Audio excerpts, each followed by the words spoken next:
Hey guys, what's happening? Chris here. Today I'm going to answer a question I get very often. Is game design hard?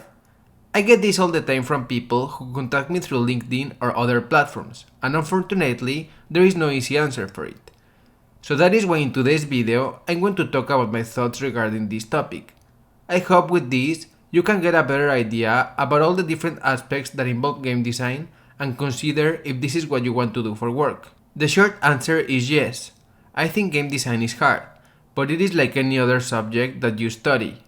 The more practice you get, the better you are at it. What makes game design different from other disciplines is that it involves a lot of other subjects of which you need to have at least some basic knowledge. Some examples are art, architecture, engineering, audio, narrative, to name a few. This is because game design is a field that is interdisciplinary and involves other fields as well. Think about it. If you want to create a game as a game designer, you need to know about architecture in order to guide the player through your levels, you need to learn about music to know what songs might make the player feel a certain way, and you need to learn code basics in order to know how to prototype a camera for your game. This is just the very basics, and a lot of things are missing from that example, but you probably get my point. That is the technical aspect of game design. Additionally, there are other aspects to consider when it comes to pursuing a career in game design. One of them is the likability of finding a job. Many believe this is like any other career, where for the most part, you can find a job shortly after graduating from college. I am sorry to burst your bubble, but from personal experience, I can tell you that in game design, this simply isn't true. Game companies are really picky about who they choose.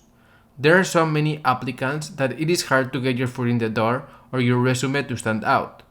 Also, the industry changes almost daily. Projects get cancelled, people get laid off, and most of the jobs in the game industry are short-term gigs, unless you find a company that is already well established.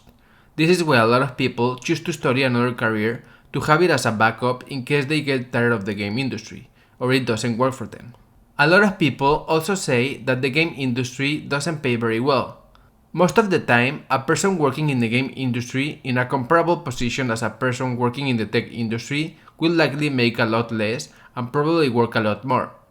It is no secret the gaming industry is known for crunching and being highly demanding.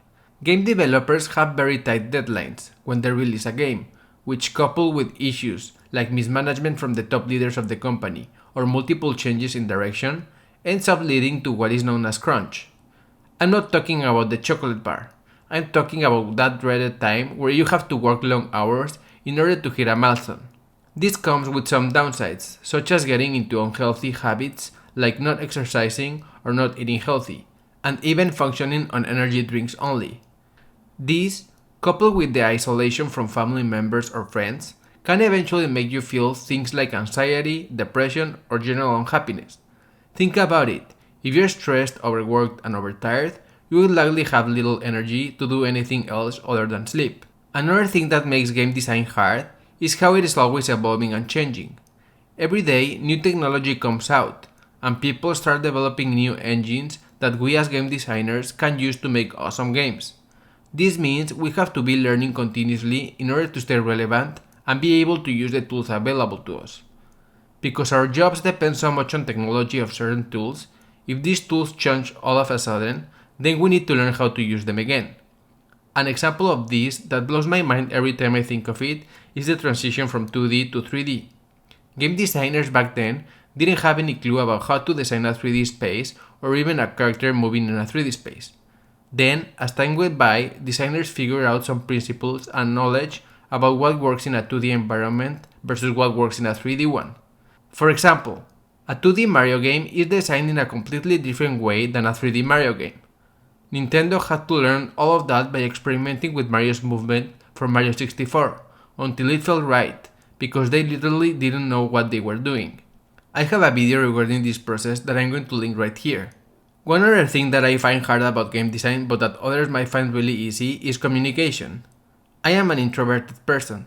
I like to think things before I speak, which means that being able to confidently communicate my ideas and talk to people with confidence has been a challenge.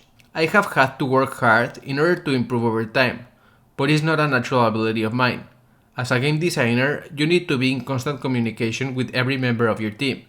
You also need to keep an open mind and be willing to receive all kinds of feedback in order to make sure that the team respects you because they feel heard, understood, and valuable. A game designer shouldn't be the captain of the team just ordering people around. In my opinion, the most successful ones are those who understand the need to collaborate with others. There is value in getting your hands dirty by being an active participant in the entire process. A good game designer is at the core of every decision that is made when developing the game.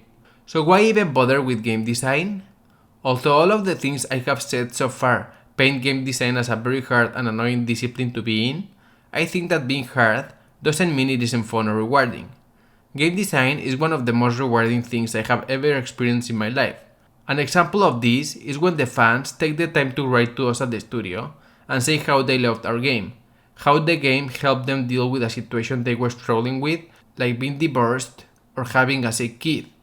Those moments are when you stop to appreciate how all the work you put into the game is worth it, because people are enjoying it so much. Another thing that is really cool about game design is that you get to express yourself creatively. For me, that is one of the easiest and most fulfilling things that I get to do every day. I have a lot of ideas and emotions that I want to share through game design.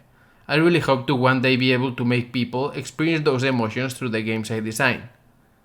As I have mentioned in other videos, I am of the idea that you need to pursue what you want in life no matter what. You only live once, and if there is something you want to try, you need to go for it even if it's going to be hard.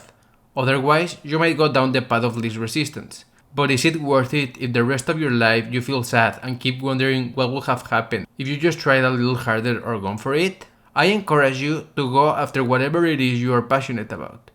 Don't let hard work scare you. The secret is that any job can be hard, but it's up to you to choose whether the difficulty will challenge you to be better every day or not. And that's it, you guys. Thank you so much for watching. I want to know if your experience in game design has been hard. If so, why has it been hard? Please let me know in the comment section below. Also, if you like this video, please hit the like button and share it with your friends. See you next time!